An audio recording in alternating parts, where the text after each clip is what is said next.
What do you do as a sixth sensory when your five sensory friend flakes on you or cancels at the last minute?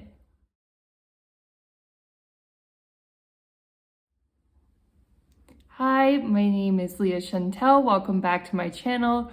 If you're enjoying my content, please give me a thumbs up or hit subscribe if you want to hear more awesome tips on how to deal with five sensories as a sixth sensory intuitive person. But for this week, I'm going to talk about five sensories who flake or cancel at the last minute. How do we handle those people? And I'll give you a few different scenarios to consider in deciding how you want to respond to them. First of all, let's create the scenario that this is a long time five sensory friend of yours. Maybe they're a friend of yours from high school you had from a long time ago before you spiritually awakened. And in this day and age, as your mutual friends grow less and less, as your friendships mature, what can happen sometimes is people slack off a little bit and they don't feel as responsible to show up to their appointments and keep their word like they said that they would. We're in an increasingly chaotic and busy society, and even I actually ditched somebody by accident recently just because I was so busy and overwhelmed, but I made sure I apologized for it. Having said that, when a five sensory does this, you don't want to confront them right away if they forgot, because they can become very defensive and they don't like to feel like that they're wrong. And so what I recommend instead is, if it's happened one time, and this is the first time it's happened in a long friendship, I would just ignore it. I would pretend like it didn't happen and not worry about it unless it happens a second time.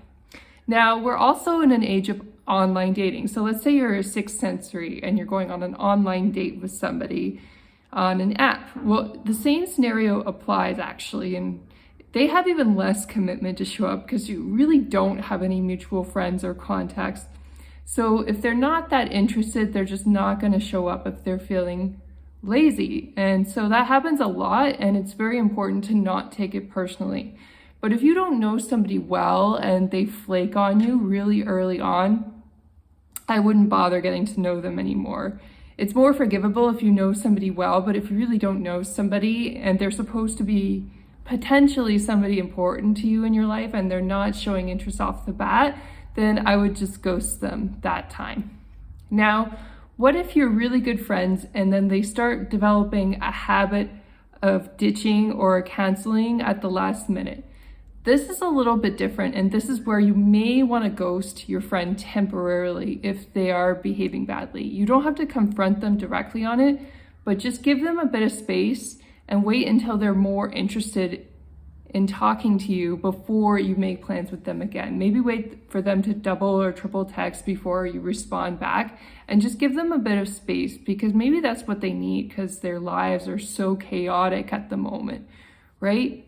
And then if you have a chance to talk about it in person, when you actually do see it in person, maybe at that point you can have a chat about it and ask what's going on in their lives.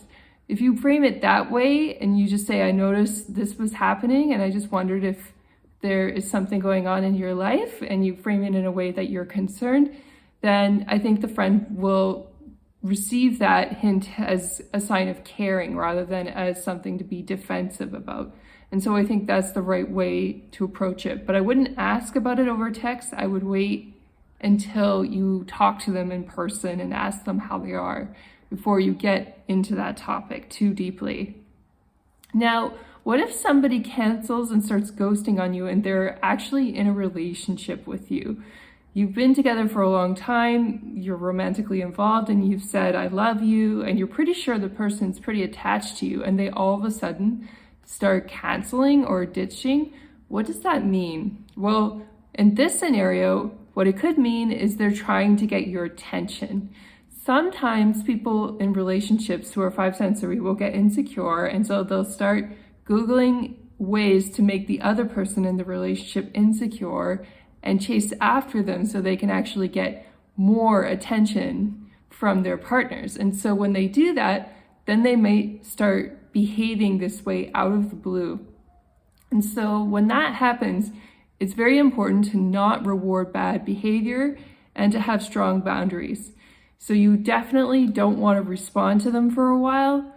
Give it a week, maybe at most. If you leave it too long, then that could be cause for a breakup, and you may not want to go that far. But if this is really becoming a chronic, serious problem, then you may want to consider breaking up if it's happened repeatedly. If it's happened once, you can give them some space. Don't complain about it. Don't nag about it. Just give them space and wait for them to come around and make plans again, and then see if they follow through. And with relationships, you can always try to nag people to change, but the problem is it doesn't really work. So the best you can really do is set your boundaries by giving people space. And then if they start stepping it up and behaving properly, then you can lean in a little bit more, and it's okay because they've shown signs that they're ready to behave more maturely and keep their commitments rather than back out of them. Now, having said that, as sixth sensories, we tend to be pretty committed people. We tend to be committed to our meditation practices. We show up to our yoga class at the time it's scheduled. We cherish our friendships and our family, and we care about what they say, and we care about showing up on time. But it's important to remember that five sensory people don't always have the same priorities. They don't have the same spiritual practices, and so their life is in more chaos than ours. For example, they don't really have the discipline to keep their schedule on track or cleaned up in the same way we are motivated to do so, because our disciplines and practices align us to have better organization skills. Whereas five sensory people tend to, it's almost like they have a dirt cloud around them, like Pigpen, where they're living in chaos, and they may be smoking or drinking and not in their right mind all the time and leaving a mess and not remembering to clean up after themselves or schedule things.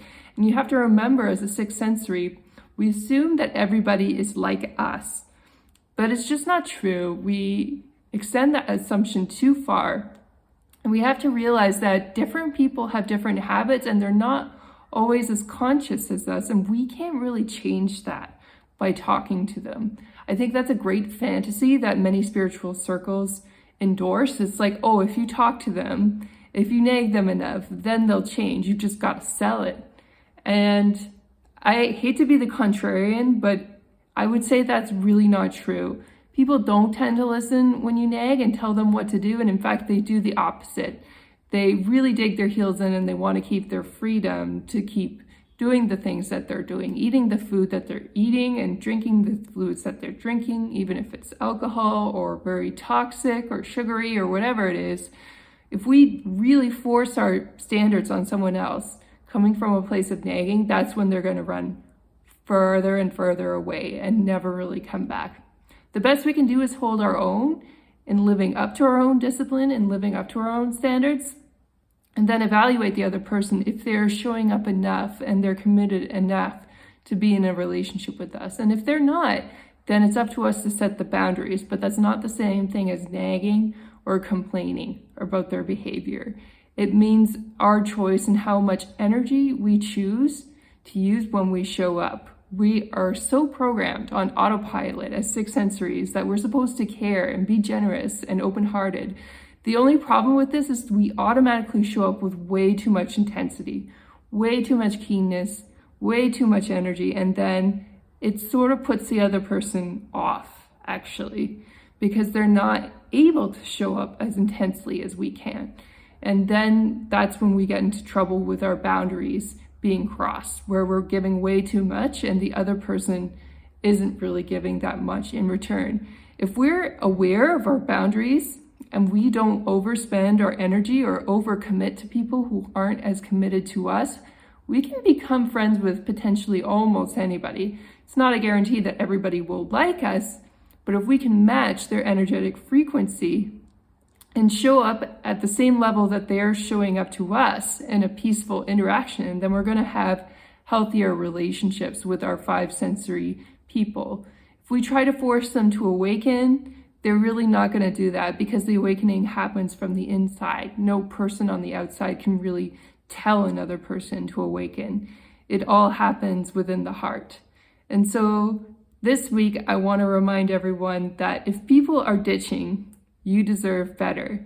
And so rewind and listen to all the tips I have for the different scenarios if you need to find out what to do in different situations to honor and respect yourself, whether it's in your friendships, your romantic relationships, or your family. If people are not showing up and valuing your time, then you have to take back your time for yourself.